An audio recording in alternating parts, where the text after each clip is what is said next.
Investors have their attention fixed on the 231.8 billion naira T-bills auction today. Traders at Access Bank expect the market to remain quiet pending the outcome of the auction. For the bond side, improved offers are observed at the mid to long end of the curve. Senator Audu, Treasury Team Member at Access Bank, joins me now for a midweek market update. Senator, thank you so much for joining us on the show today. Really now, let's start off with how the market has reacted to some of the developments we saw on Monday, the release of the January 2024 bond offer circular and the build-up of momentum towards today's auction. Thanks, David, and thanks for having me. As I said, on Monday, the DMO released, as the Debt Management Office, they released the bond auction calendar for the next quarter. And there was one new information there as compared to the last quarter. There are usually about 4 bonds on offer: the 2029s, the 2033s, the 2038s, and the 2053s. And the DMO dropped the longest tenured bond, that's the 2053s, and replaced them with a new short tenured bond, the 2027s. So now we still have 4 bonds on offer, but the 2053s have been dropped, and we have the 2027s. And with regards to how the market participants reacted to that, immediately after the release of the calendar, we saw reduced rates on the dropped bond, the 2053. We saw that bond trade to as low as 15.05%. And to give you some color, the bond closed at the auction at as high as 17.15%. We've however seen some moderation on the yields on that bond to about 15.75% this morning.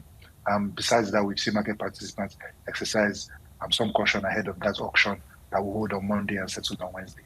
And now let's bring into focus the depressed system liquidity we have at this point in time now.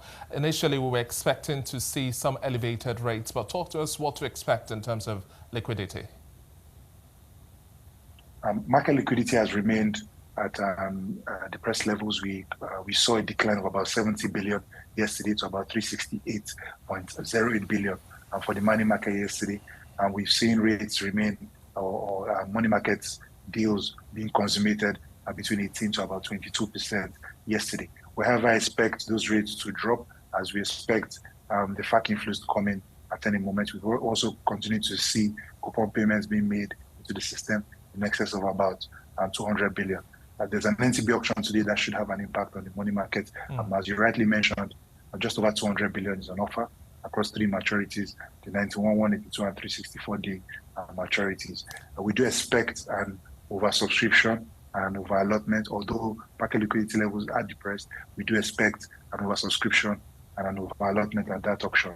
With regards to rates at the auction, we saw the last time around, the 1-year closed at 8.399%. We do expect rates to close a bit higher, particularly as a result of the CBN's efforts in conducting the home auction. The home auction rates, to give you some more color, has closed at 17.5%, down from 17.75% last auction, with market participants to price that in as they go in their bids that they had presented earlier today. And Senator, the month of January is gradually winding down. Let's talk about how things might likely pan out for the month of February and March as well, looking at investor leanings, rates, yield rates, and much more. Yes, so with the impression that the market participants currently hold is that we might see an upward trend in rates. This is largely because of reports from Bloomberg, for example, that Bloomberg are estimating that at the next MPC meeting, the MPC, the Monetary Policy Committee, should take rates up by at least 500 basis points. You might recall that the new CBN governor, under the new CBN governor, we have not had a Monetary Policy Committee meeting. A calendar has, however, been released. We expect the first MPC to hold towards the end of February.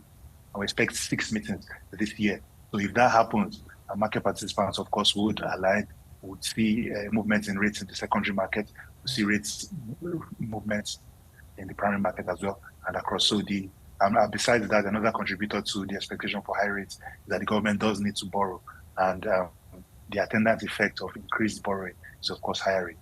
And the forecast is that we'll continue to see mixed sentiment, especially at the NAFEM window as well. That upward downward swing will continue for a while to come. Senator, thank you so much for your time on the show today. It's been a pleasure speaking with you. That was Senator Audu, Treasury Team Member at Access Bank.